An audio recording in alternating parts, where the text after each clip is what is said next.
Hi kabayan, good morning, good afternoon sa ating lahat. Saan ka man sulok ng mundo. Napakaswerte mo dahil ikaw ang makakapanood ng video na ito. By the way, my name is Gregorio Yadan Kuminal. I'm currently working here in Saudi Arabia for 9 long years. Yes, sa mahabang panahon na yan, wala pa rin masipin sa nangyari sa life ko.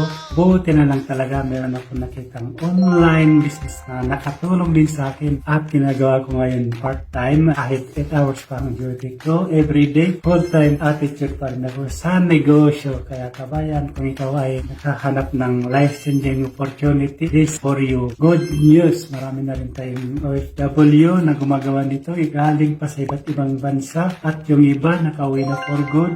Enjoying the time and financial freedom sa Pilipinas, kasama pa ang kailangang mga pamilya. Good news, this opportunity para sa iyo talaga ito. Kaya message me now. See you in my inbox.